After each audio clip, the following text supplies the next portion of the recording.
The Monroe House was built in the 1800s in Elbridge, New York. Later, it became known as the Wayside Inn. Today, it's known as the Wayside Irish Pub.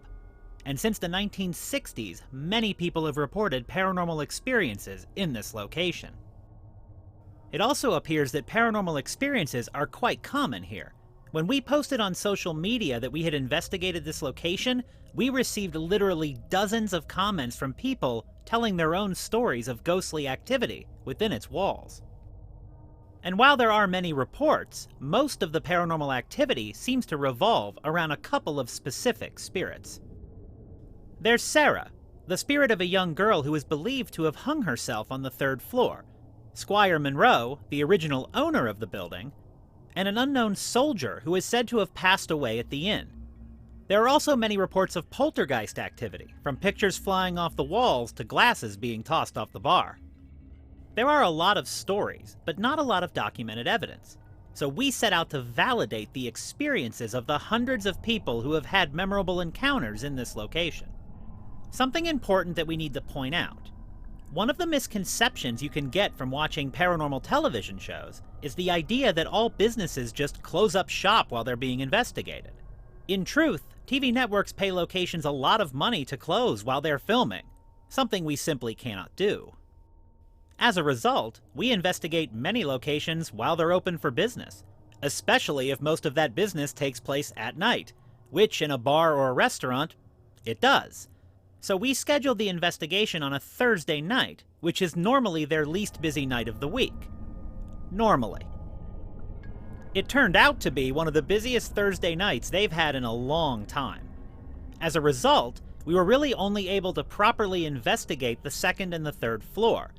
The bar was too packed to investigate, and the noise from the upstairs made the basement impossible to pull any evidence from.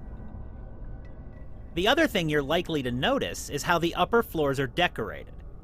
It's obvious that they have held a haunted house-themed attraction here in the past. You'll see signs and themed rooms. However, for me, this added a whole new element to the investigation.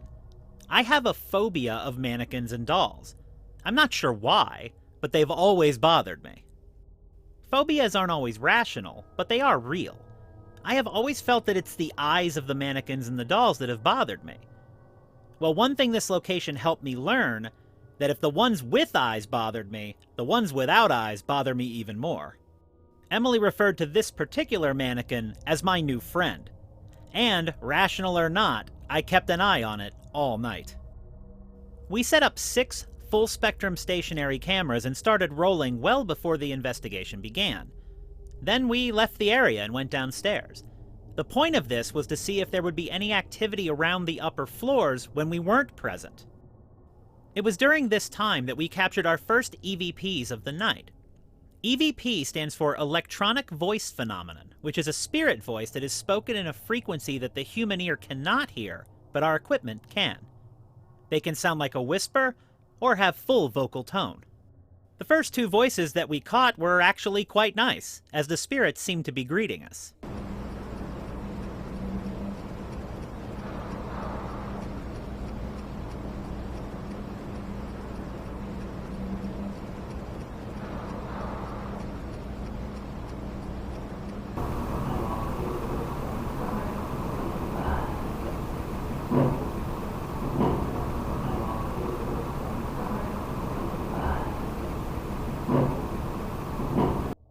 The other 2 that we caught during this time are a little more disturbing.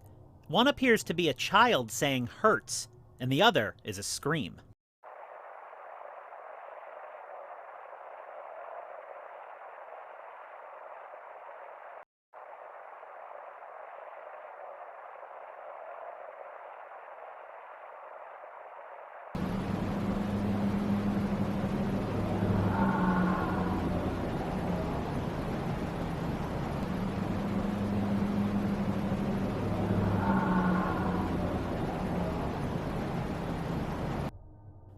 We began our investigation on the 3rd floor.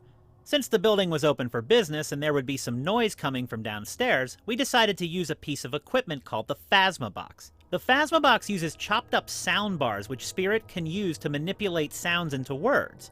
As a result, Most Phasmabox voices have some reverb to them. The responses are in real time and are much less subtle than an EVP.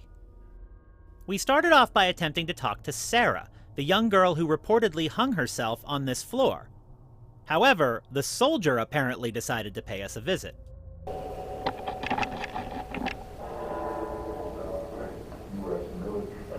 What was that? U.S. military. U.S. military. Just gave me chills. That me too. Soldier, are you here? What was... Robert. Dark. Robert. We got the name Robert. Robert, were you a soldier? There's a lot to break down here. First, the Phasmabox says U.S. military.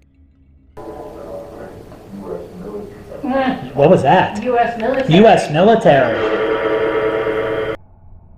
When this was said, there was a burst of energy in the room that's hard to describe.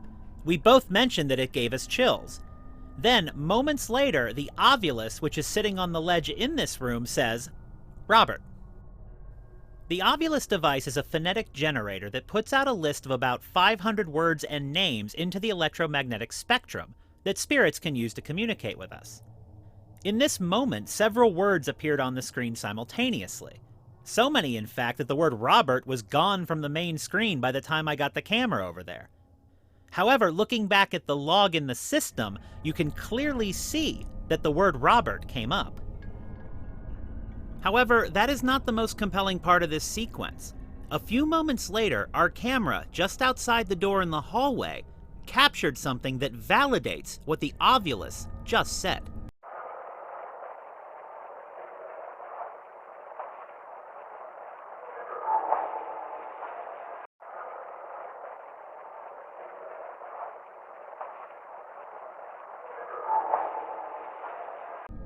Two different pieces of equipment captured the same name within 30 seconds of each other. Is this the unknown soldier telling us his name? Shortly after this, we asked Robert how he died. Harry, and you stopped by here for a night. Nobody really knows what happened on that night except you.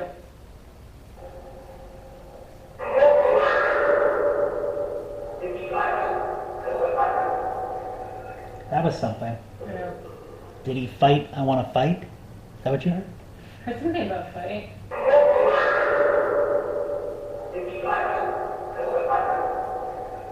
That was something. I know. Did Robert die in a bar fight? A few minutes later, our cameras caught a couple of more EVPs. In both of them, someone is asking for help.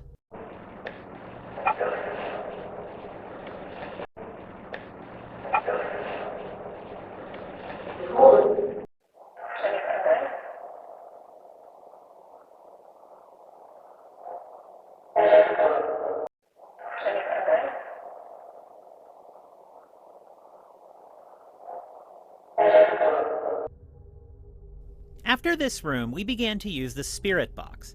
This is another real-time communication device that quickly scans through radio frequencies, providing white noise for the spirits to speak through. For the next 20 minutes, we slowly made our way through the entire third floor. As we approached the back of the building, we started hearing more voices.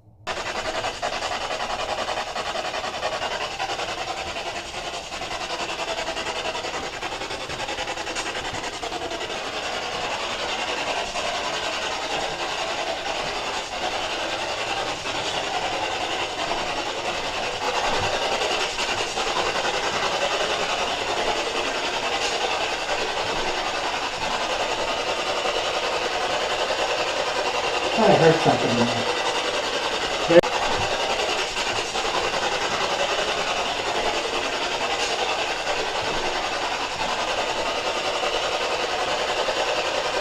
I heard something there.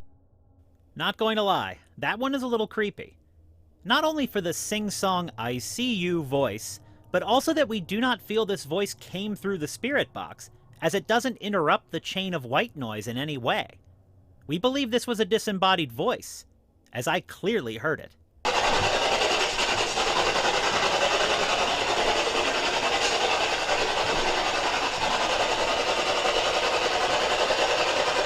I heard something in there. In a room all the way in the back of the 3rd floor, we began communicating with another spirit.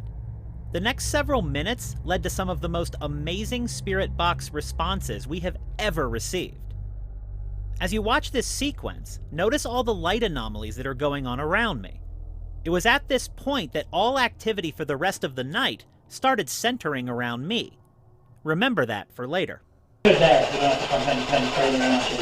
was just going to try and get... There was something there.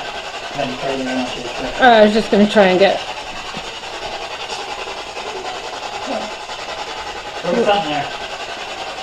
Was that you, Sarah?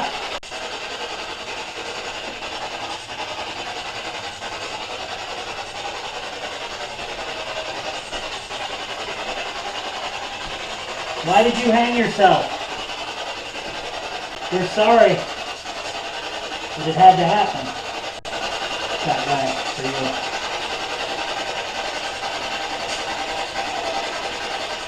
There's something quiet, voice-like underneath it. That way for you.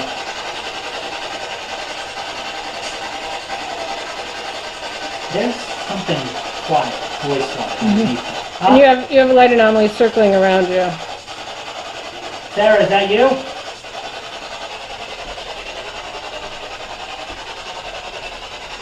Whoever's in here with us, we'd love it if you'd talk.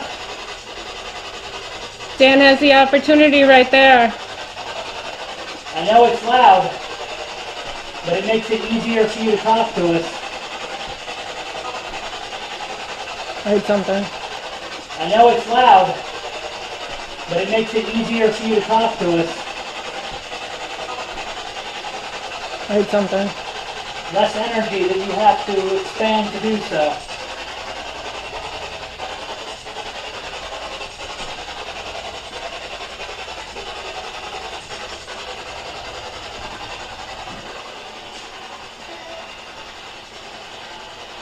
Sarah, I think you are in here with us. Sarah, I think you are in here with us. Are you in here? Given this evidence, we have no choice but to conclude that we were speaking to the spirit of Sarah. As we were gearing up to investigate the 2nd floor, there was a major uptick in the noise coming from downstairs. As I stood atop the 2nd floor staircase and listened, I reflected on the effect that the constant energy of the patrons could be having on the spirits here. It's always loud. But that energy from the people downstairs, it just feeds. Just like the sound is contaminating our investigation. The sound of this carries up. The energy also flows up. And it just constantly acts as a constant just pumping this building with living energy. And you can feel it. You can feel that energy. You can feel the vibe. It's not overwhelming, but it's there. I mean, I feel like my hair's been standing up my arms. Yeah, it's like a steady undertone. Yeah, I feel like my hair's been standing up since the moment I walked in the door. But I haven't felt uncomfortable anymore, except for the the doll. I mean, you can hear that, right? Huh? Talking to the camera. In talking about the constant vibe of energy in the building, I just said that I had not felt uncomfortable anywhere in the building. That was about to change. As we began investigating the back part of the 2nd floor, some things started happening to me that seemed to hint that whatever was following me around upstairs decided to stick with me. Grab my recorder. Ooh. Go ahead. Could be. That thing is webby. Webby? Yeah. Okay, because I just felt it on my ear like something tugging. That's weird. Anybody in here? Dan, deal with the green light if you're here.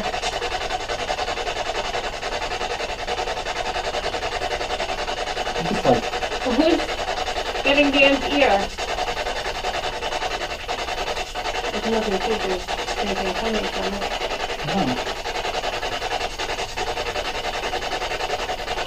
Who's playing with Dan's ear?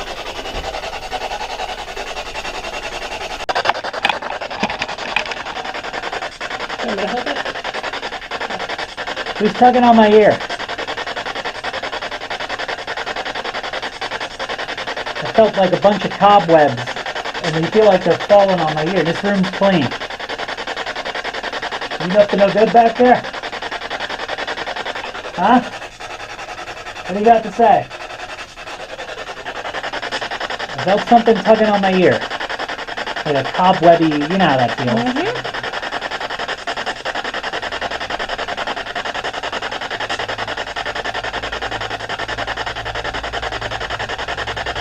What happened in this room? Anything? Here, hold this. That's what I asked. I answered.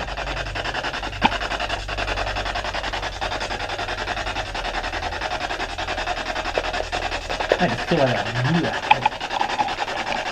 hard to explain. Come on, fess up. Can't pull on my hair.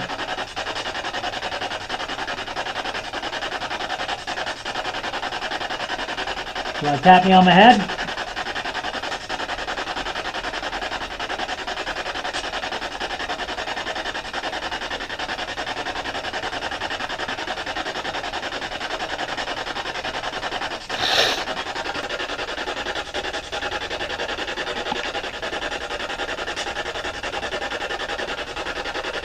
What are you thinking about? Just trying to figure out what could have caused it.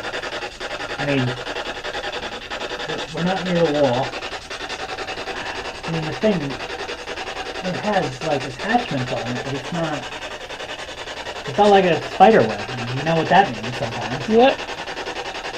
I mean, this is not a lot of people are up here, but it's clean. Nothing's coming through that. My reaction to this event was very much out of character, as I got very irritated. I don't usually react like that to these kind of things. In fact, the people who know me best would tell you that I am the calmest version of myself while investigating. My normal reaction to the unexpected is excitement, even amusement. Somewhere?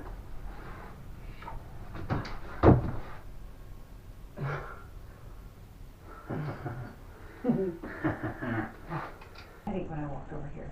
It felt really warm right there too. Not so much feeling that. Whoa! What? What? Whoa. Emily kept telling me that I wasn't myself after this, but it wasn't until I reviewed the evidence later that I noticed how out of sorts I was from this point on. Just after this, we were in the second floor bar, and my body language tells the story of someone who isn't comfortable. My back is against the wall, and I'm swaying nervously. This was not a possession or an attachment. It also was not malicious. I would actually describe the energy around it as playful. It is, however, a good example of how something can happen during an investigation that throws you off without you being fully aware of it. I spent the rest of my time there that night feeling like I was walking through cobwebs and having my ears, vest, and arm hair tugged on. I have never given a more stern post-investigation speech to the spirits that they are not allowed to follow us home or leave with us in any way. They heeded that message, and I appreciate it. There.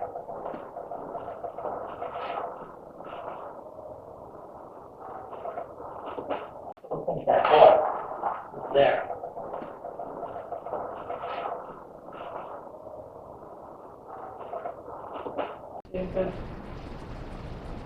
Who are you? Yep.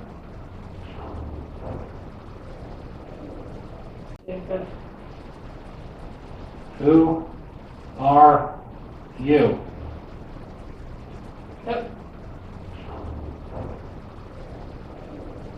You know your dad?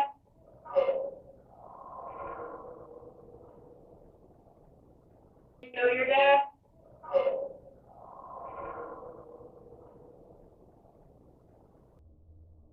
After the second floor bar, we moved across the hall to the main room on the second floor. This is where they hold most of their banquets and events.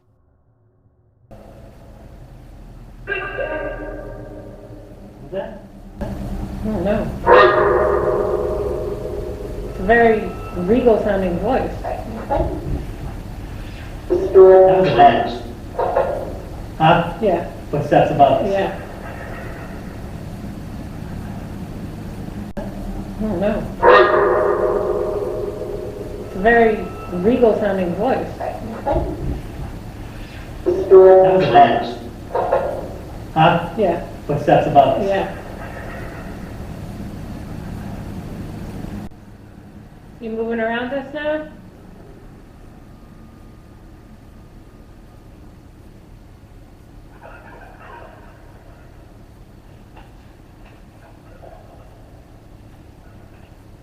Only wait your arm.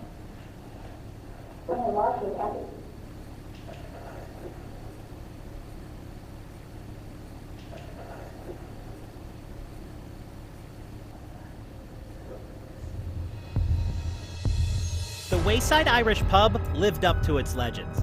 It is one of the most haunted places we have ever investigated, and we were only able to investigate half of it. The spirits here were eager to make themselves known, and they did. As often happens, their interactions left us with more questions than answers. Why did Sarah hang herself? Is Robert the soldier who died here? Who is the spirit that followed me around most of the night? There's more work to be done and more mysteries to unravel at the Wayside Irish Pub.